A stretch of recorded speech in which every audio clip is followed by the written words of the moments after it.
90 సంవత్సరాల తెలుగు సినిమా చరిత్రలో ఎప్పుడూ ఇలా జరగలేదు. ఒక బాలీవుడ్ యాక్టర్ మూవీకి ఎదురెళ్లి తన మూవీ రిలీజ్ చేసి వాళ్ళకంటే ఎక్కువ కలెక్షన్స్ కొట్టాడు ప్రభాస్ 'సలార్'తో. అది కూడా బాలీవుడ్ బాద్‌షా 'కింగ్ ఖాన్' 'షారుఖ్ ఖాన్' మూవీకి ఎదురెళ్లి. ఒక 15-20 ఏళ్ల క్రితం బాలీవుడ్ సినిమాలు 100 కోట్లు కలెక్ట్ చేసేవి. అవి చూసి అలా మన తెలుగు సినిమాలకి రావాలంటే కలే అనుకునేవారు. కానీ ఆ కళని ఇద్దరు తెలుగు వాళ్ళు నిజం చేశారు. 100 కోట్లు కాదు, ఏకంగా 2000 కోట్ల వరకు తెలుగు సినిమా మార్కెట్ ని తీసుకువెళ్లిపోయారు. వాళ్ళే రాజమౌళి, ప్రభాస్. 5 సంవత్సరాల తన ప్రైమ్ టైమ్ ని రాజమౌళికి ఇచ్చేశాడు ప్రభాస్. 2015లో వీళ్ళు రిలీజ్ చేసిన బాహుబలి వల్ల తెలుగు సినిమా రూపురేఖలే మారిపోయాయి. హిందీ వాళ్ళు మనల్ని చూసే విధానం కూడా మారిపోయింది. చిరంజీవి గారు ఒకసారి అప్పట్లో తనకి బాలీవుడ్ ఫంక్షన్ లో ఎదురైన ఒక చేదు జ్ఞాపకం గురించి చెబుతారు. ఒకసారి చిరంజీవి గారిని మరియు కొంతమంది తెలుగు ఫిల్మ్ ఇండస్ట్రీ వాళ్ళని ఒక బాలీవుడ్ ఫంక్షన్ కి ఇన్వైట్ చేశారంట.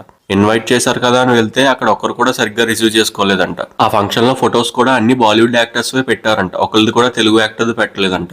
అప్పుడు చిరంజీవి గారు చాలా బాధపడ్డారు. అసలు మన తెలుగు వాళ్ళకి గుర్తింపు లేదా అని. అలాంటి స్టేజ్ నుంచి ఇప్పుడు బాలీవుడ్ యాక్టర్సే మన తెలుగు మూవీస్ లో యాక్ట్ చేయడానికి ఎదురు చూస్తున్నారు. వాళ్ళ సినిమాల కంటే మన సినిమాలు ఎక్కువ కలెక్ట్ చేస్తున్నాయి.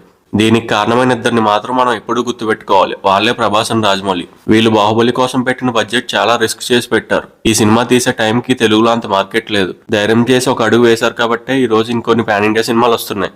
ఈ వీడియో నచ్చితే లైక్ చేయండి.